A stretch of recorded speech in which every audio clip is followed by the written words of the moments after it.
सभी वैष्णवों को जय श्री कृष्ण। एक कहानी याद आ रही है कि एक बार राजा अपने पुत्र यानी राजकुमार पर गुस्सा हो जाता है किसी कारणवश। राजकुमार को गुस्सा आता है, घर छोड़कर चला जाता है, राजमहल कर छोड़कर चला जाता है। एक दिन 2 दिन सब जगह उसको ढूंढने की कोशिश की गई, लेकिन राजकुमार कहीं नहीं मिला।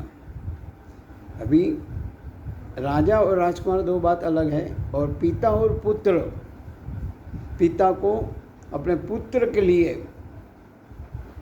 चिंता होने लगी। इसलिए राजा ने जो अपने पास जो कुछ जवाहरात थे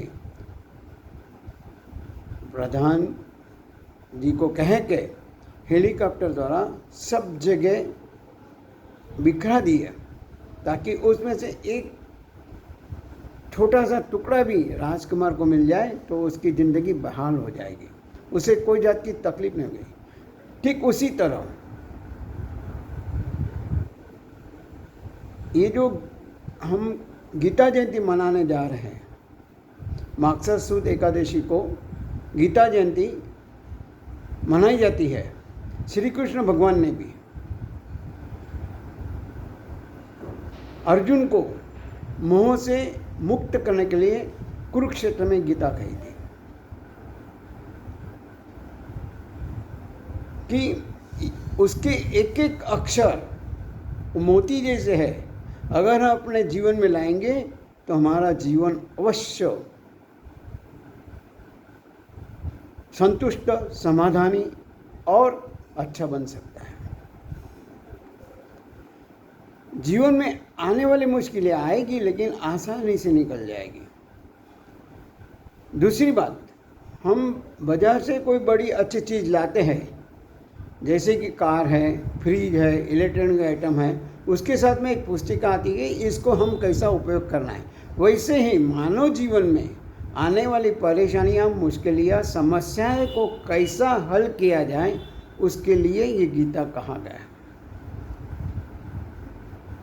गीता में एक एक अक्षर, शब्द मानव जीवन के विकास के लिए है। कर्मयोग, अगर कर्मयोग से हम अपना ये करेंगे तो जगत के लिए है।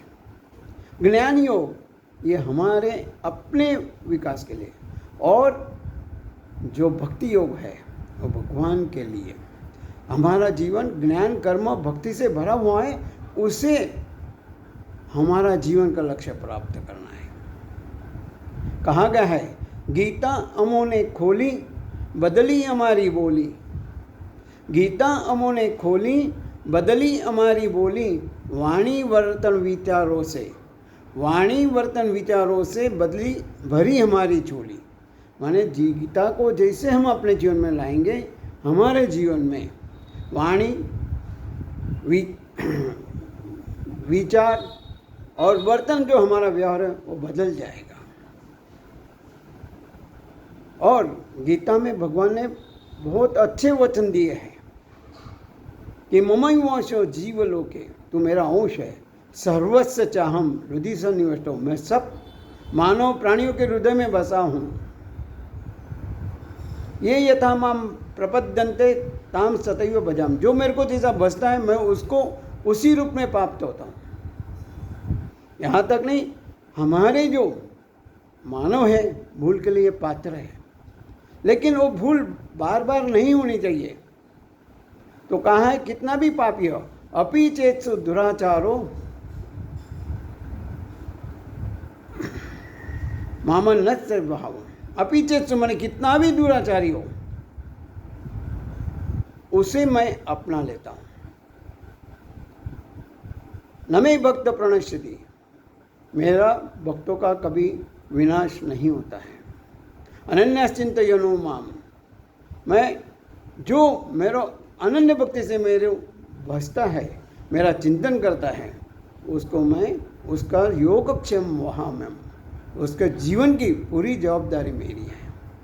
कहने मतलब गीता ये कोई पुस्तक नहीं है, किताब नहीं है, ये हमारा जीवन का अमूल्य ऐसा खजाना है, इसलिए इसे ग्रंथ कहा जाता है।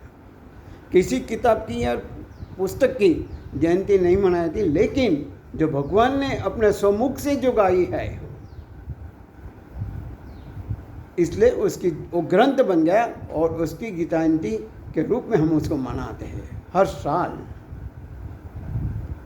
ऐसी जो गीता है उसमें से हमें मार्गदर्शन मिलता है कि हमारे जीवन में आने वाली मुश्किलों में कैसा हमें उसका सामना करना है, उसके लिए हमें कैसा लड़ना है। लड़ना माने फाइटिंग नहीं करना है, हम स्थितप्रज्ञ कैसे बन सकते हैं। सुख दुख के समय कृता लाभालाभो जय जो, माने सुख आएगा दुख आएगा, लेकिन सुख आएगा तो मेरी भगवान की प्रसाद ही है, दुख आएगा मेरी कसौटी है। और महात्मा गांधी जी ने यहाँ तक कहा है, महात्मा गांधी ने यहाँ तक कहा है कि मेरी माँ ने जो मेरा साथ दिया है उससे कई अधिक गुना ये श्रीमद् भगवद गीता ने मेरे जीवन में मेरा साथ दिया है, लेकिन उसे अपने जीवन में लाने की आवश्यकता है। वे कैसे लाना है, क्या लाना है, ये तो बहुत बड़ा विषय है, लेकिन गीता का पठन करने से हमारा जीवन बदल सकता है। भगवान ने वही कहा है, योग से जो योग है, ज्ञान कर्म भक्ति, ये तीनों योग है।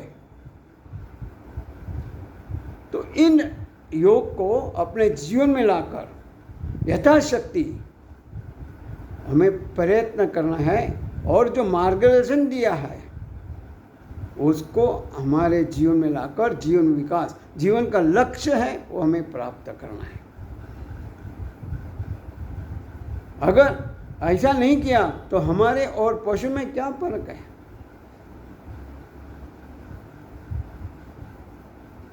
हम जो संसार करते हैं वो पशु पक्षी भी करते हैं। हमारा संसार 100 साल का है, लेकिन उनका तो 15-20 साल का होता है, लेकिन वो भी आनंद से जीवन जीते हैं। लेकिन भगवान ने मानव को मन बुद्धि दिया है और कहा है कि नर अपनी करनी करे तो नर का नारायण हो जाए।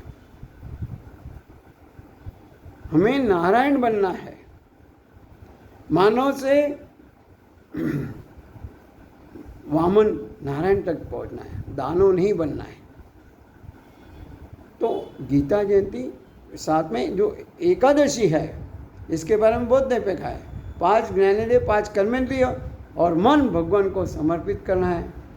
अगर खाएंगे ज़्यादा तो सोएंगे और जागरूक नहीं हो पाएंगे, इसलिए एकादशी का उपवास किया जाता है। ये बाद में और कभी देखेंगे, लेकिन कहना मतलब है कि हमें अगर अपने जीवन में गीता जयंती का उत्सव मनाना है, सही अर्थ में सार्थकता लानी है, तो गीता से जो कहा है भगवान श्री कृष्ण ने, मोह से हमें आसक्ति से दूर रहना है, संसार में रहना है, लेकिन उसके लिए आसक्त नहीं हुआ। मानव का जीवन के पतन के लिए लोभ और मोह ये नरक के द्वार कहा गया। उससे हमें आसक्ति रही, विरक्त बनना है। यही अगर हम अपने जीवन में लाने का प्रामाणिक प्रयत्न करेंगे तो सही अर्थ में गीता जयंती का उत्सव मनाया गया ऐसा माना जाएगा। भगवान हमें शक्ति दे, भक्ति दे।